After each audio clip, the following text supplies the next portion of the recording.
I'm not supposed to mention, because she says if I mention it, it won't be a vacation. Anyway, I wanted to talk to you all. I got like two views right now, 17 people. You know, I used to think that I was being suppressed by, social media. So I realized that maybe I'm being suppressed by social media. But I'm coming back to you live because I got a couple of things to say. Some of you are asking questions. The office is telling me about the Hawaii fires. I don't know what you think that's all about. I could tell you right now, the reason why the news media isn't covering the Hawaii fires is because I think they don't want to distract from $200 billion of aid they're giving Lindsey Graham and his lusty little war machine over there in the Ukraine. They've already given 800. Is it possible? No, can't be. Must be $80 billion. Can't be 800s. You're getting to $1 trillion after a while. $80 billion. Nope, there's another 200 I think that they want to give right now. To them, it's just pocket change. The thing is, they don't care about America. That's the shocking conclusion I've come to, which is why they're not talking about the fires in Maui. Now, what happened in Maui? Nobody knows what caused the fires. What we do know is that everybody and his brother is going to call the fires an environmental indication, all the classic liberal dumbness, that this is because of global warming. You know, what strikes me as strange is you're an island. An island is surrounded by an ocean. Why you would not have massive water resources from an ocean surrounding you?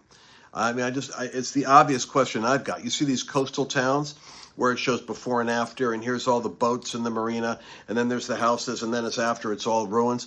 I don't know why you just don't pump the water in from right from the ocean, but that someone's going to give me an obvious answer. I'm sure there's an obvious answer.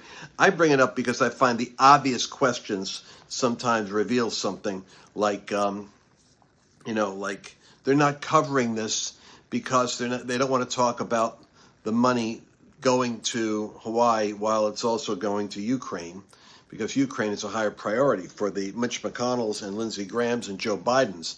And yes, it is sick. It's sick that we have this level of weirdness enshrined in government. Now, of course, Trump, as you know, President Trump has been getting his fourth indictment.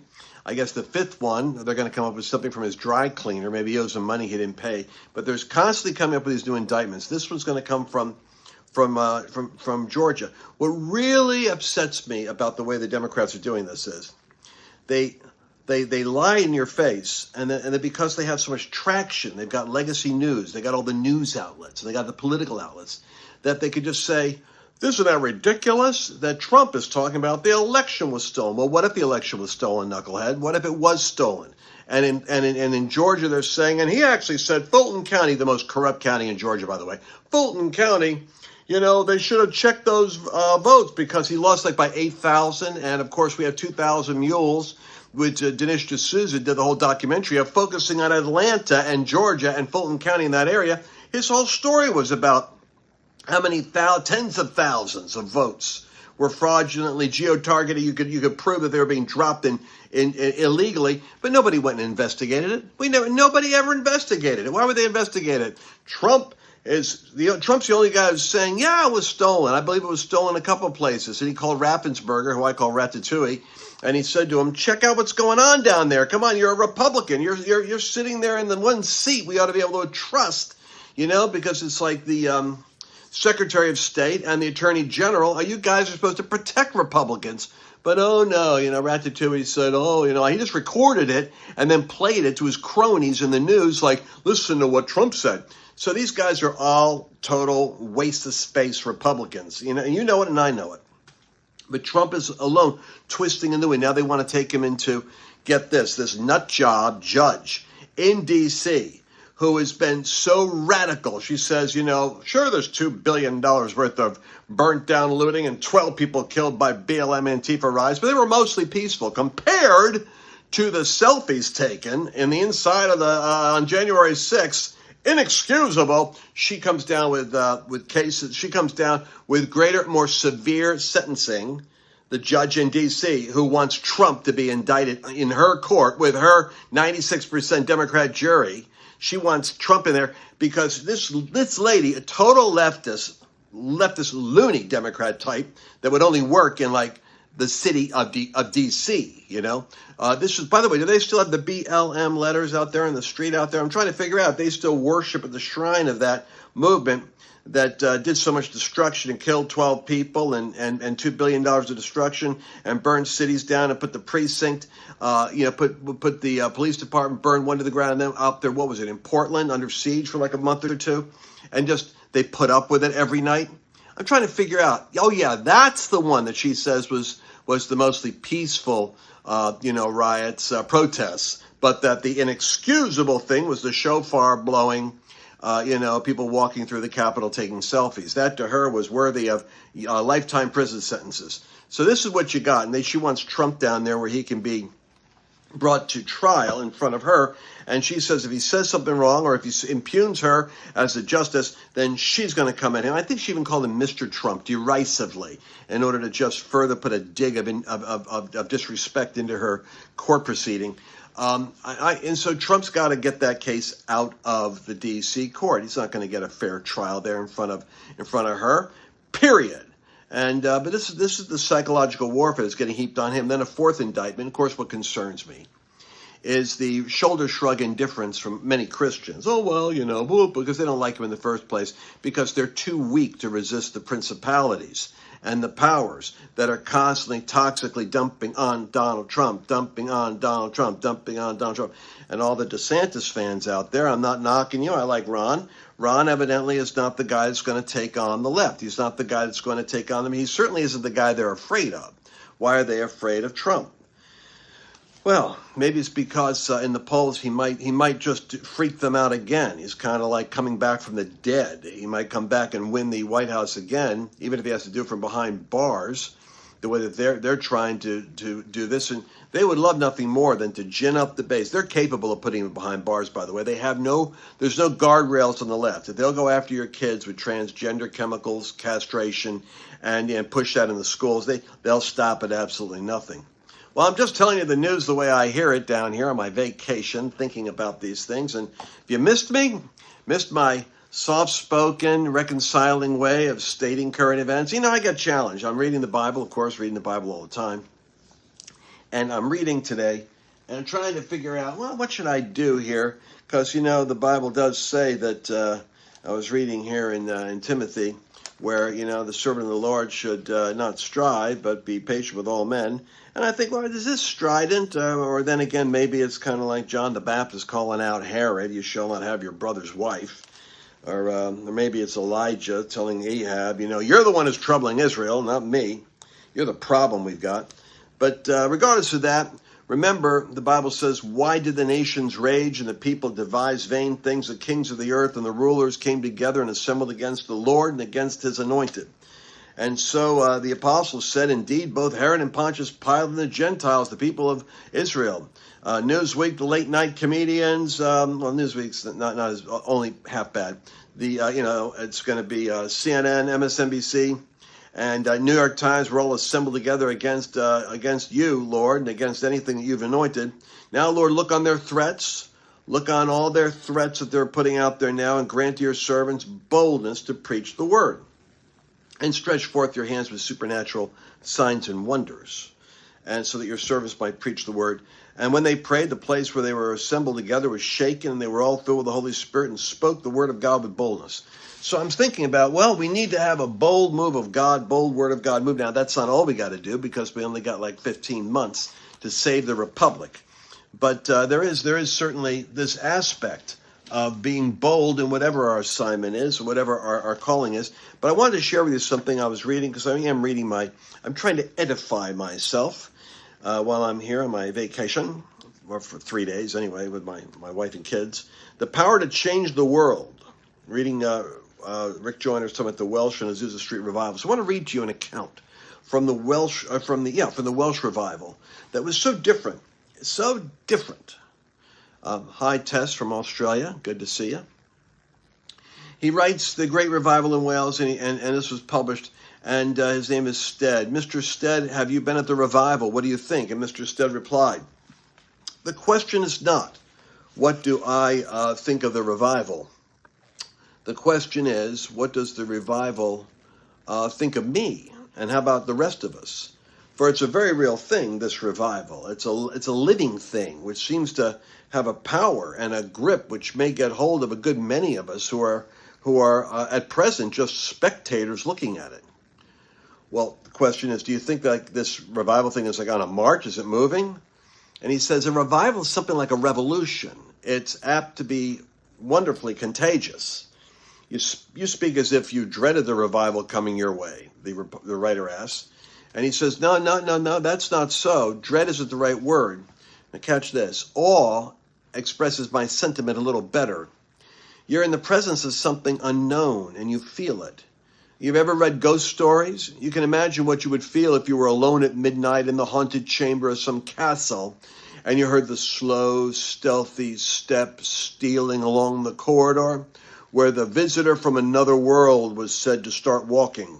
Now, if you go to South Wales and watch the revival, you'll feel pretty much just like that. There's something unworldly, other earthly, something from another world stalking and walking. You can't say where it came from. You can't even predict where it's going, but it moves and it lives and it reaches for you. It's reaching out for you all the time. You see men and women suddenly go boom down, sobbing in agony before your eyes as this invisible hand clutches them, and then you shudder. It's a pretty grim experience, I tell you. You're afraid. If you're afraid of strong emotions and unpredictable things, you better get out of the way of revival, because give it a wide berth, because that stuff happens. The person knows, well, is this all emotion or what is going on? He says, is there a lot of teaching going on? He says, there's precious little teaching. Do you think teaching is what people really want in revival? These people, all the people in a land like Wales, are taught to death. They've been preached to the point of insensibility. They all know the essential truths. They know they're not living as they ought to live. And so no amount of teaching really adds anything to that awareness. So what is your net impression? Has it been favorable? He says, yeah, how could it be otherwise? Did I not feel the pull of that unseen hand on me? Have I not heard the glad outburst of melodies hailing the confession of some who in very truth just found salvation? Of course, it's all very much like what I've seen before in the Salvation Army, and I was delighted to see that in some of the Welsh churches, and recognizing that men and women are both equally engaged in this ministry. It's just a strange, wonderful spontaneity about it all. I wanted to read that account to you because all the accounts I've ever read of revival are kind of similar, but not this one. This put it in the idea that something unearthly was walking. You sensed something moving around that was like not of this world, and suddenly seizing people who were responding to it, and they were convulsing, and then suddenly people are laughing, and you could see the dancing hand of God mysteriously moving in the congregation. That captures something which I think is fascinating. And it's the idea of God coming down like that in that kind of presence. And you know what's interesting as I read it is that Evan Roberts hit this dead zone right before the revival, where he was like, no wind in the sails, no something is like all unbelief came in and all faith was sucked out. And he just stood in this gap having this prophetic word given to him about Wales having revival. And I thought, it's so interesting, because I think there's something Rick Joyner points out, that in these different revivals, you hit this zone where there's nothing there. And I have to say that as I'm looking at the next 15 months, the months leading to the ultimate revolution and takeover and takedown of the United States, I cannot emphasize 2024 is in a normal period of time. I mean, when I heard Senator Blumenthal, what a nut job, a glorious embarrassment he is to the Connecticut people, the good people of Connecticut. And nobody covered it. He just said the people who are conservatives and that are denying January 6th was an insurrection and denying the election, just like the guy's like a drone, like he's just like a sock puppet.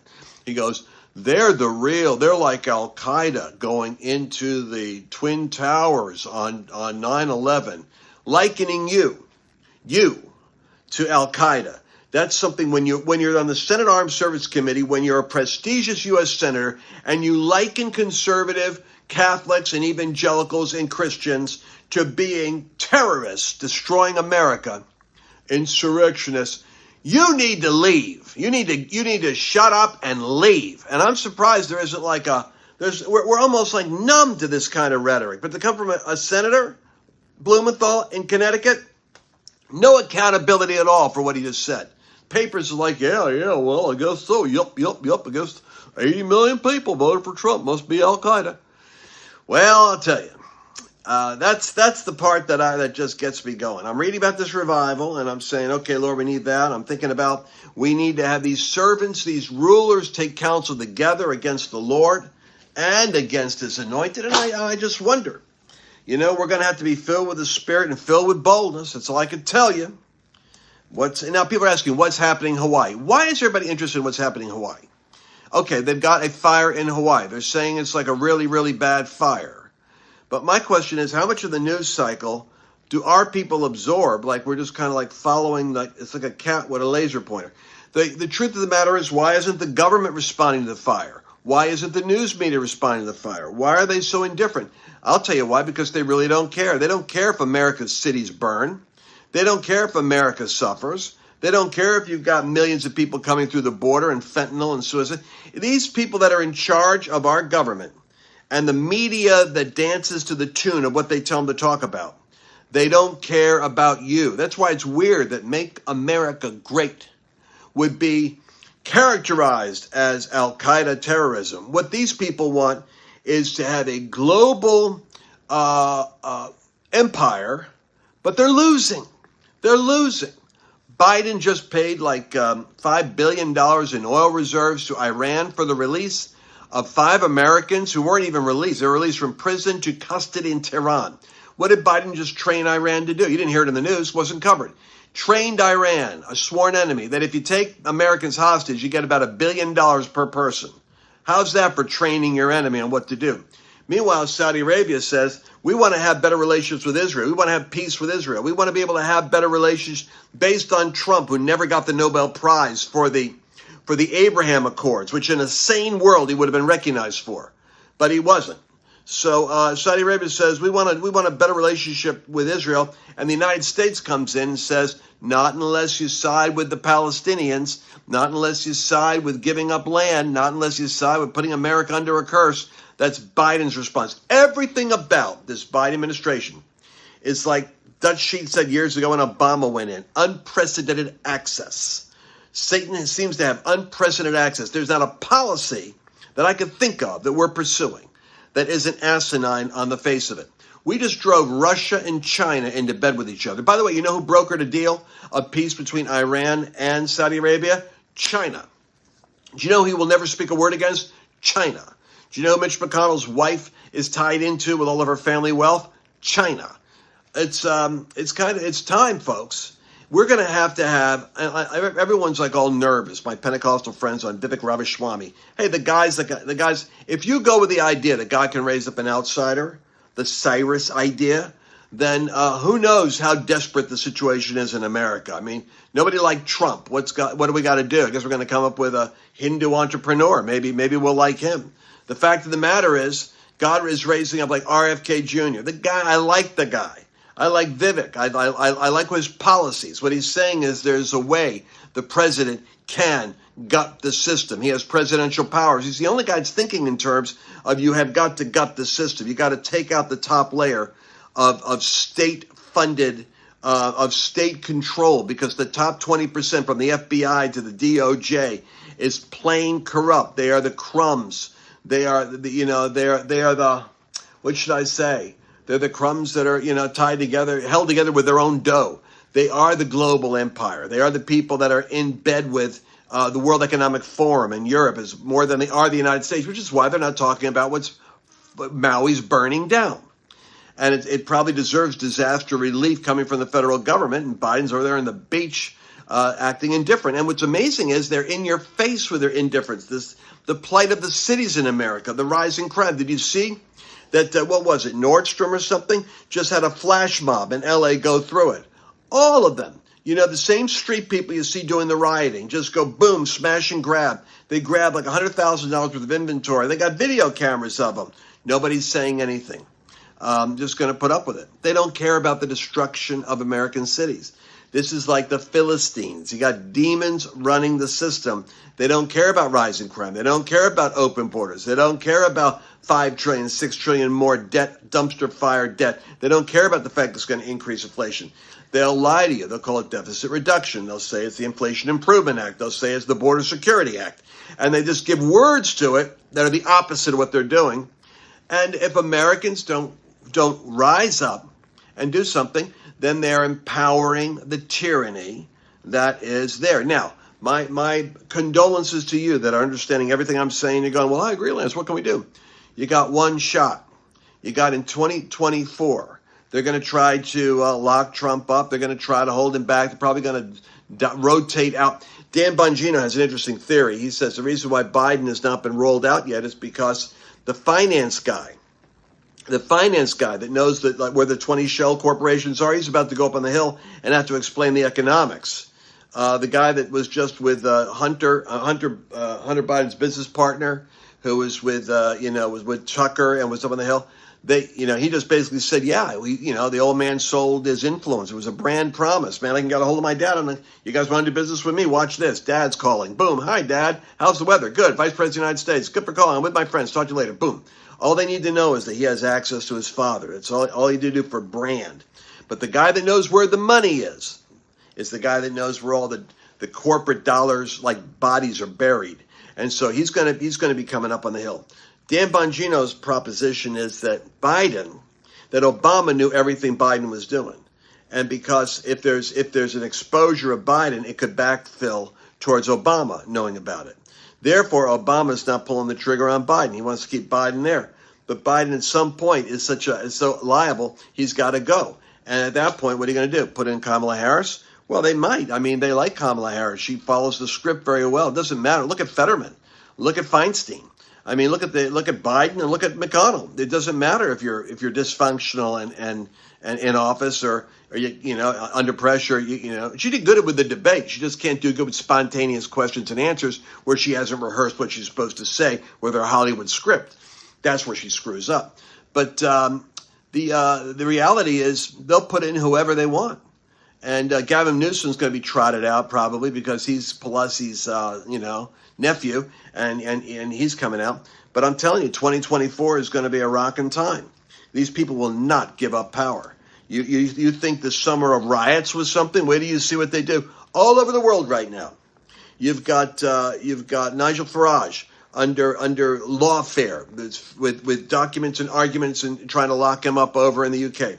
You've got Netanyahu with the same lawfare and riots and stuff going down in Israel. You got Donald Trump with his 4 indictments. You got the guy in El Salvador who was not even a front runner, shot dead, and then an assassination attempt on another conservative. So much organized crime in El Salvador, they just shoot the candidate if they got a chance of getting elected.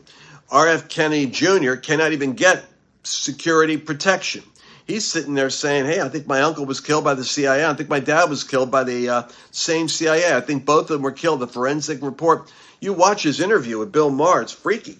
He says in the last 5 minutes, the bullet entrances on my father's death weren't from Sirhan in front of him. They were from behind him. And it was a guy that hated my dad and was like pro-CIA guy who was behind my father. I think he was state targeted. Listen, man. RFK can't even get government protection. He's saying, I think I need security protection at this point. No, they're depriving it to him. These people are like wicked. They're like wicked. And you say, well, Lance, you have to love these people. Well, here's my problem. I know I have to love humanity, and I have to I don't know the individuals well enough to not love all people. But what do you do with a verse like this, where it says, that these people are going to, this 2 Timothy, here we go. Know this, that in the last days, perilous times are going to come. These people are despisers of good. What do you do with this? 2 Timothy chapter 3, verse 13, which says, evil men and seducers are going to wax worse and worse, deceiving and being deceived. Well, if you got evil men and they're seducing others and they're going to get worse, the promise here is they're suddenly going to get better.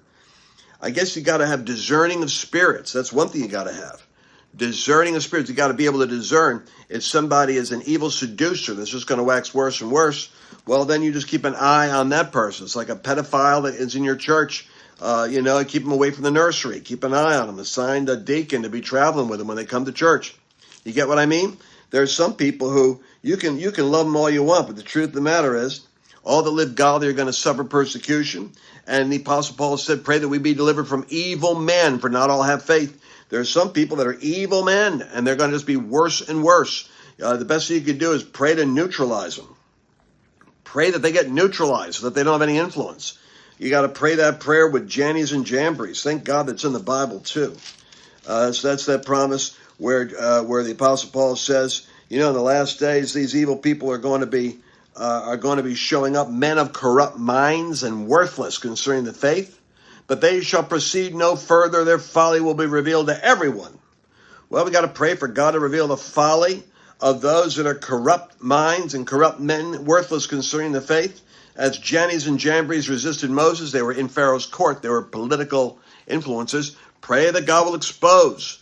Keep praying that God will expose. And I think that I'm going to share with you a strategy shortly that I think is going to be a huge strategy that's going to work to our favor. It's like the Elijah spirit coming down to protect the families and protect the children. And I think it's going to be over this trans issue.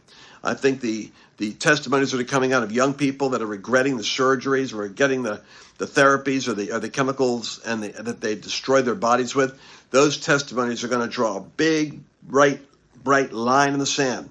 And we're going to see the moms going to rise, and they'll provoke the dads to arrive.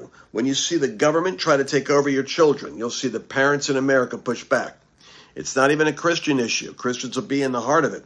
It's built into the DNA of the way moms are designed. They don't want the state having power over their children. And the government it's like lust. It can't stop itself. The trans agenda is going to continue expanding. Biden's doubled down on it. Harris is going to double down on it. It's the White House LGBT, trans commitment, Q. Nobody can figure out what the Q's are. But the T's is where we got the problem, because it's going for the children, and it's messing them up, and it's going to get more aggressive. So we're going to start to see that will be the line. You watch. That'll be the line. It happened with Youngkin in Virginia when the state came against the families, and they said basically the teachers have authority over your child. Teach them what they want. That's when the mama bears rose up. That's when the school system started to get flooded.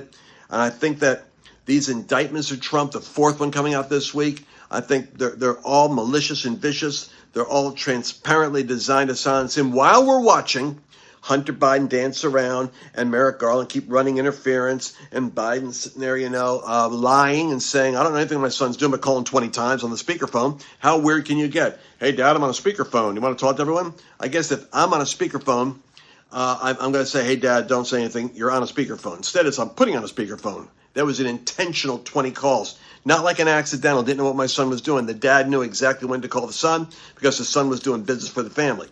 So his argument's falling apart, but we're going to go after Trump. We're not going to go after Biden. And I think right now, Joe Rogan, even Bill Maher, Russell Brand, all the guys that are the comedians and the independents, that's when you know you're in trouble. When those cats are saying, what the heck is going on here? That's Rogan right now saying this is all screwy. And they're interviewing RFK Jr. because he can't get regular normal times. The Democratic Party's so whack, they don't want to even acknowledge he exists. Imagine that. The Democratic Party doesn't acknowledge Kennedys exist. Now they've gone over into the Georgia Soros crazy end of the party. So this is where we are in America. Just giving you the brief update. You want to share this with other folks as you can. And by the way, I have been while I'm down here, I've been looking at the interesting stuff. We've been doing these commercials for Good Ranchers, LanceParla.com/Good Ranchers. And the reason why that's so profound right now is because you're looking at how people are messing with food. They're messing with these people are crazy. Like the vaccinations and the stuff and the chemicals and the additives that are going into the food supply, whether it's hormones or whether it's other injections going into the cows and into the chickens. you want to be able to go to something like Good Ranchers. That's what I'm doing now, because it's the only place where I know that you've got unmanipulated, totally healthy meat. That is, you can negotiate the price, you can have it delivered to you. And I think it's lancefallon.com/Good Ranchers or something like that is where you want to check it out. But that's one of my latest interests that I've got that's on the health continuum that you want to take a look at. Once again, what's happening in Maui, it's weird that they're not covering it in the news. They really don't care, it seems, about what's going on with the fires. 100 people dead, 1,000 people they're trying to find DNA, identification for. It's where they're going to try to manipulate this into a climate issue. Climate. We don't know if it was arson. We don't know if, you got crazy activists in Hawaii. I'll tell you that right now. We don't know if the activists tried to do this thing, knowing that if this is where Jeff Bezos lived, and this is where Oprah lives, this is where all the multi-billionaires live, that maybe they could create even more urgency for their climate obsession. Don't put it past people, man. They create a climate cult. It's like a weird spirit. You like possessed people that that will go to any extent to disrupt the globe to save the planet. It's like a messianic delusion. They're saving the world. So that's just the fanaticism. It's like a Muslim fanatic, only in the climate world. But there's something there, man, in the water. They're drinking it, and it's all possible.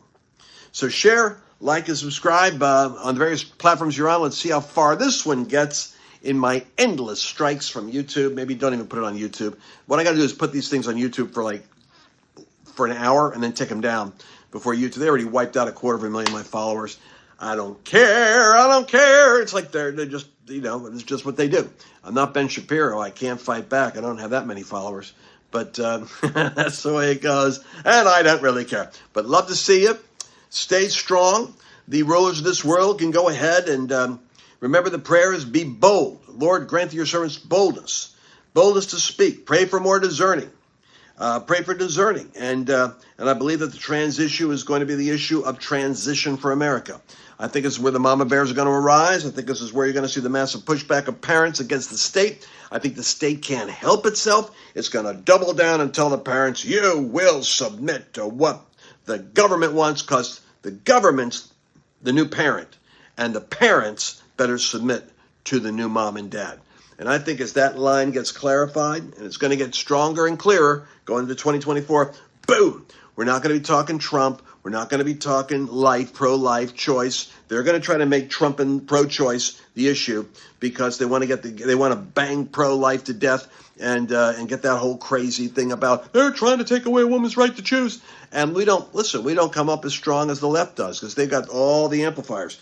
But if we take this issue on the trans issue, bam, they know they have a problem. Believe me, they do.